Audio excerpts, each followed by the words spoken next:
প্রিয় ভাই ব্রাদার, সবাই কেমন আছেন? আশা করি সকলেই ভালো আছেন। আজকে আপনাদেরকে একটি গুরুত্বপূর্ণ বিষয় জানাবো, সেটা হচ্ছে কি মালয়েশিয়ার ভিজিট বিষয়ে গিয়ে বা মালয়েশিয়াতে ট্যুরিস্ট বিষয়ে গিয়ে কাজ করা যায় বা কাজ করাটা কতটা যৌক্তিক, মানে এই বিষয়টা নিয়ে আলোচনা করব। যারা চিন্তা করেন যে আমি মালয়েশিয়ার কলিং খোলা না, আমি মালয়েশিয়া ট্যুরিস্ট বিষয়ে চলে যাব।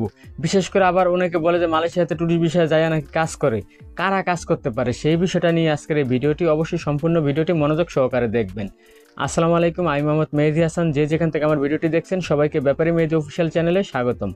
তো ভাই ব্রাদার, প্রথমে আপনাদেরকে যে বিষয়টি জানাতে চাই সেটি হচ্ছে কি যে আপনি মালয়েশিয়াতে চাইলে ট্যুরিস্ট ভিসায় গিয়ে কাজ করতে পারবেন, কোনো সমস্যা নেই। কিন্তু সেটা কোন ক্ষেত্রে? যে মালয়েশিয়াতে আপনার কোনো আত্মীয় স্বজন আছে, হয়তো বা আপনার কাজ করতে হবে কি পলাইয়া পলাইয়া। এটাই সত্যি কথা। কারণ আপনি যে মালয়েশিয়াতে ভিজিট ভিসায় যাওয়ার পর যে কাজ করবেন, এটা আপনার জন্য সম্পূর্ণ অবৈধ।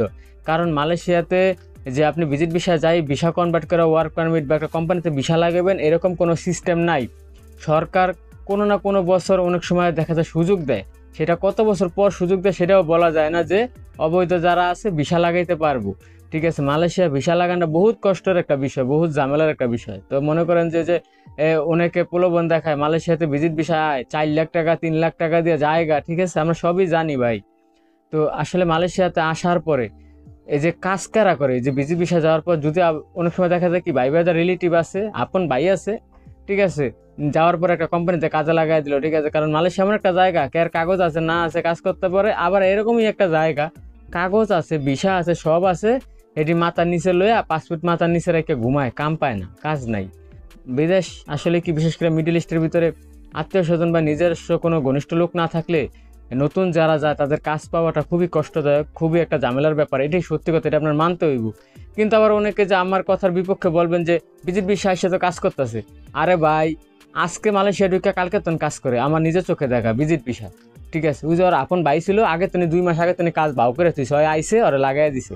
আর আপনার সকল কিছু আছে, কাগজপত্র ডকুমেন্টস ভিসা আছে, কলিং ভিসা, মালয়েশিয়া গেছেন, মাগার কি কাজ নাই। কারণ যে এজেন্ট কোয়ালিটি বিষয় আছেন, পাসপোর্ট বিষয় হাতে ধরা দিছে, অন গুড় করতে আছেন, নিজের টাকা দিয়ে খাইতেছেন, কাজ পাইতেছেন না। আর ওই যে ওইটা আইসে অকমণ্ড, মনে করেন যে ইয়া নাই, আপনার কি বলে ভিসা নাই, কিছু নাই, কিন্তু ও কাজ করতেছে। তো এখন বিষয়টা হচ্ছে কি, এরাই একমাত্র ভিজিট ভিসা থেকে কাজ করতে পারে। কিন্তু সর্বোপরি কথা হচ্ছে কি, মালয়েশিয়াতে ভিজিট ভিসা কাজ করাটা, মালয়েশিয়া কা পৃথিবীর যে কোনো দেশে ভিজিট ভিসা গিয়ে কাজ করাটা এটা সম্পূর্ণ অবৈধ, এটার কোনো নিয়ম নেই। বৈধতা হচ্ছে আপনি ওয়ার্ক পারমিটে গিয়ে যে কাজ করবেন, সেটা হচ্ছে আপনার যে বৈধ, সেটাই লিগ্যাল, ঠিক আছে। এছাড়া আদারওয়াইজ মানুষ বিভিন্নভাবে কিন্তু ভিজিট ভিসাতে ঢোকে, মালয়েশিয়া থাইল্যান্ড হয়ে অমনে সেমনে নানান পেলে ঢোকে, ঠিক আছে।